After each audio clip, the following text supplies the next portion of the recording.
महंगाई की मार से सुस्त हुई इकोनॉमी दूसरी तिमाही में विकास दर घटकर 6.3% पहुंची। विशेष संवाददाता, नई दिल्ली। महंगे लोन और बढ़ती महंगाई का असर अब सीधे तौर पर देश की अर्थव्यवस्था पर पड़ता दिख रहा है। बुधवार को जारी सरकारी आंकड़ों के अनुसार चालू वित्त वर्ष की जुलाई सितंबर तिमाही में अर्थव्यवस्था की रफ्तार धीमी पड़कर 6.3% पर आ गई।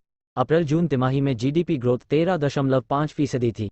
पिछले साल जुलाई सितंबर तिमाही में जीडीपी ग्रोथ रेट 0.4% पर थी। बता दें कि चीन की जीडीपी ग्रोथ जुलाई सितंबर तिमाही में 3.9% ही रही थी। एक्सपर्ट का मानना है कि जितनी तेजी से महंगाई बढ़ी है, उस हिसाब से लोगों की आमदनी नहीं बढ़ी, लिहाजा लोगों ने खरीदारी कम कर दी। इससे मार्केट में डिमांड, खपत दोनों कम हो गई और इसी के चलते जीडीपी ग्रोथ पर बुरा असर पड़ा है। जीडीपी ग्रोथ के आंकड़े से ठीक पहले वित्त मंत्री निर्मला सीतारमण ने कहा कि भारत को सस्ते तेल की सप्लाई की जरूरत है। तेल के मामले में भारत को हितों का ध्यान रखने की जरूरत है। पेज 13 43% रही मैन्युफैक्चरिंग सेक्टर की ग्रोथ घटकर। इससे पहले तिमाही में यह 48% थी, -2.8%। Mining sector growth, construction sector की ग्रोथ भी घटकर 66% पर आई। कोर सेक्टर 20 महीने के निचले स्तर पर। 8 कोर सेक्टरों की ग्रोथ रेट भी अक्टूबर महीने में जोरदार तरीके से सुस्त पड़कर मात्र 0.1% पर आ गई। ये कोर सेक्टर का 20 महीने का न्यूनतम स्तर है। एक साल पहले इसी महीने में 8 कोर सेक्टरों की ग्रोथ रेट 8.7% थी। पिछले महीने सितंबर में 8 कोर सेक्टरों की ग्रोथ रेट 7% रही थी।